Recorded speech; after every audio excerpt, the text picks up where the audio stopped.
தமிழகத்தில் எங்கு பார்த்தாலும் வடமாநில தொழிலாளர்கள் வேலை செய்வதாக பேசப்பட்டு வரும் நிலையில் இந்த நிலைமைக்கு யார் காரணம் என்பதை விளக்கும் காணொலி இணையத்தில் கவனம் பெற்றுள்ளது.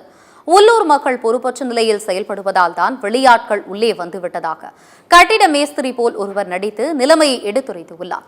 அந்த வீடியோ உங்கள் பார்வைக்கு.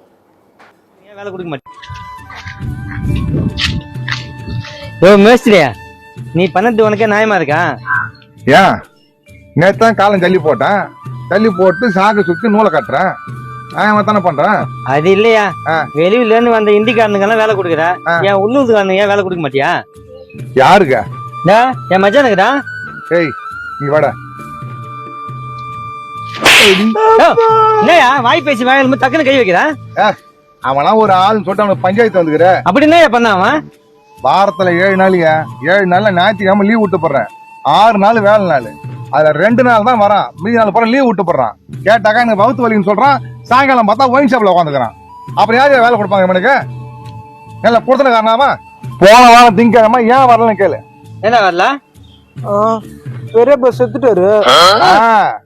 அவன் வேலைக்கு வந்து 3 மாசம் தான் ஆகுது. ஆனா அவன் சொந்தக்காரன் 30 பேரை கொண்டுக்கிறான். புரியுதா? ராத்திரி பூரா வரன்னு சொல்றான். காலையில கேட்டாக்கா யாரோ சொந்தக்காரன் செத்துட்டாங்கன்னு சொல்றான். அன்னைக்கு அது பார்த்தா எனக்கு அவசரமா 2000 வேணும், என் பிள்ளைக்கு உடம்பு சரியில்லைன்னு சொன்னேன். ஒத்தனா இல்லையாடா? பிளம்பிங் மேஸ்திரி. அப்ப இவன் அவசரத்துக்கு 2000 வேணும் நான் கொடுக்குறேன். அப்ப ஏன் அவசரத்துக்கு வந்து வேலை செய்யணும் இல்ல? நான் 2 மாசத்துல அந்த வீட்டு சாவி கொடுக்கணும். வீட்டுக்காரங்க என்ன கேட்க மாட்டாங்க. அப்ப இவங்கெல்லாம் வேலைக்கு வரல, நான் என்ன பண்ணுவேன்? வெளியே வேலை கூட்டம் தான் வேலை செய்வேன். அதனால தான் இந்திக்காரங்களை வச்சு வேலை செய்யறேன். இவங்களை முதல்ல ஒழுங்கா இருக்கு சொல்லு, அப்பதான் வெளியே வேலை யாரும் வரமாட்டாங்க. அன்னைக்கு பார்த்தா ஒரு 4ஆம் தேதி அன்னைக்கு கடற்கால போண்டா சீக்கிரம் வாடா அர்ஜென்ட்னான்னு சொன்னேன். யாரும் அவன் தாய் மாமனா கேத்துட்டாங்கன்னு சொல்லிட்டான். நீங்க அடிக்கிறீங்க? அந்த தாய் மாமே நாடாங்க.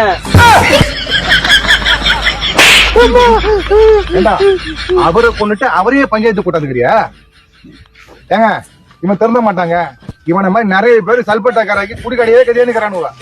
அது வரைக்கும் இந்திக்காரங்க உள்ள வருவாங்க தான் வேலை செய்வாங்க தான். இவனை திருந்த மாட்டான். போய் திருச்சி கூட்டுவாங்க போங்க. ஏய் என்னையே சாவச்சில நீ. நாளைக்கு திங்கக்கிழமை வேலைக்கு போய் போ. மாமா நாளைக்கு சின்ன நாத்தியமா மாமா.